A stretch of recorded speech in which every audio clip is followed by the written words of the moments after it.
I'm not a life coach. I'm not a therapist. I'm a mom.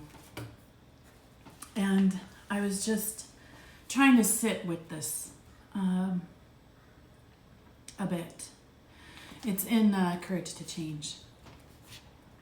And I liked the portion in the book where it says, "Have I harmed myself?" Of course I have. That is ultimately what I'm trying to recover from. In fact, improving myself is the only real action available to me. Now I know that to take responsibility for myself is the first thing I must do to make the world a better place. As Jehovah's Witnesses, there's a lot of pressure to not be blood guilty for the world around you. And with that comes a lot of self-harm because we're not allowed to be human. Even Jesus he sweated blood. It was nerve-wracking. He really did have the world on his shoulders, if you're a believer. And as Jehovah's Witnesses, we find it's so hard for us to just live normally. Because when you go to a district convention or a circuit assembly or a Sunday meeting and someone tells you that you're blood guilty for the world around you, it's hard to have peace because you're worried all the time about people and how you're going to tell them about the good news. But it's very harming to someone who already has a lot of burdens.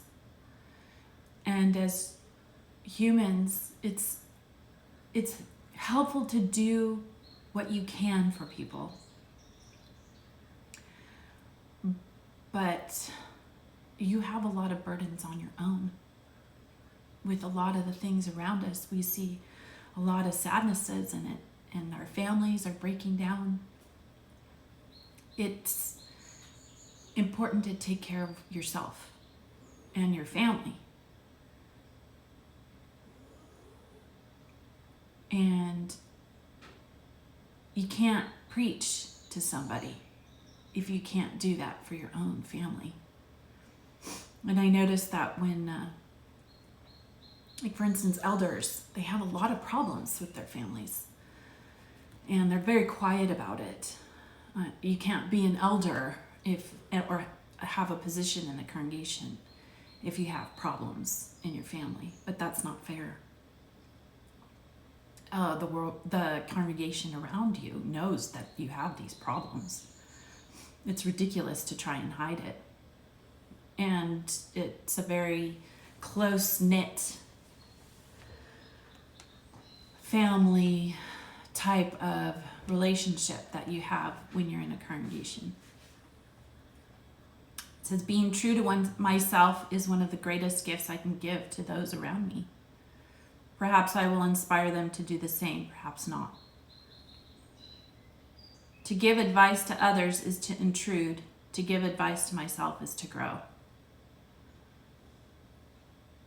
When an elder gets up on stage and you know his mess, it's kind of hard to listen and apply what he's telling you. Of course, you're supposed to listen to the message, not the messenger.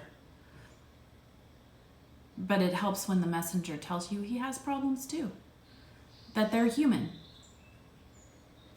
because you already know it anyway. Yeah, I think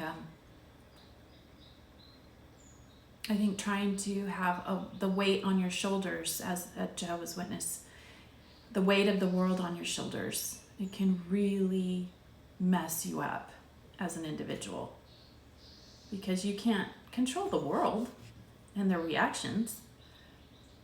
No one can, especially if you're a human being. It's a great burden. So taking care of yourself.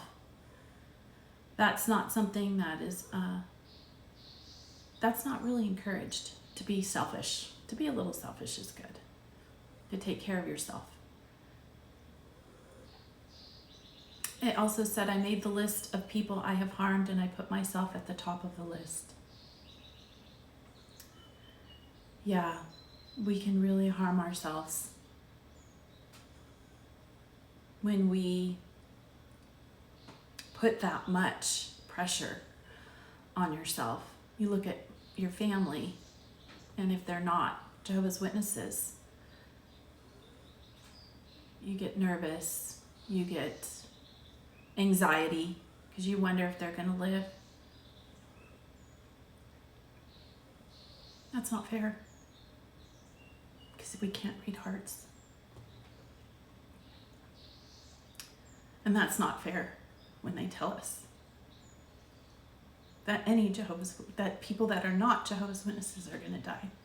That's not fair. I love my neighbors. They've been so healing in this process. That's not fair. I don't like that at all. I'm having a real hard time with that one. Only Jehovah's Witnesses will survive.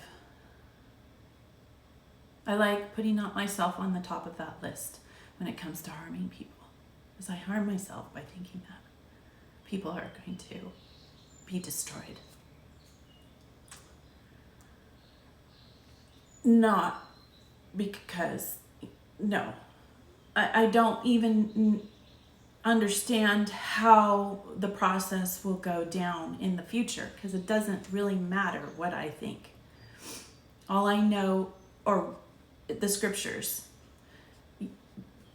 Jehovah's Witnesses don't know for sure what's going to happen. And when we sit there in the future to people around us, no one does.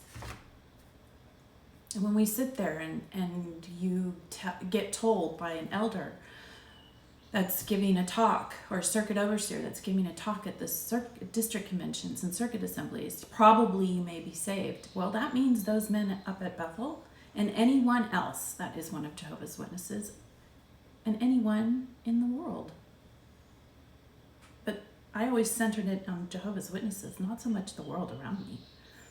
I always thought they were innocent. I was one of those Jehovah's Witnesses that never thought that people were going to all get killed.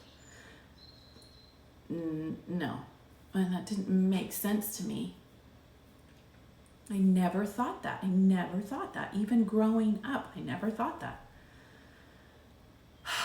I didn't know how it was going to get taken care of. The people around us that don't want to change and whatever, it's neither fornicators nor idolaters, right? Well, I was an idolater. If you go by how you're going to get destroyed, well, I was an idolater for 30 years. I got baptized 17 and a half, 49. Hello? I'm a goner. So, yeah, I'm not going to harm myself anymore. I'm just going to leave that to my higher power. I'm not going to judge people, because there's a lot of good people here on the earth. A lot of good people. And their hearts are good. And what they do in their personal lives, it's none of my damn business. It doesn't concern me. Just be good to them. Have mercy and have love, and have mercy and love for myself. That's what I learned.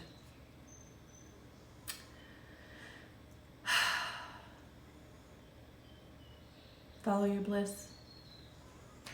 Be good humans.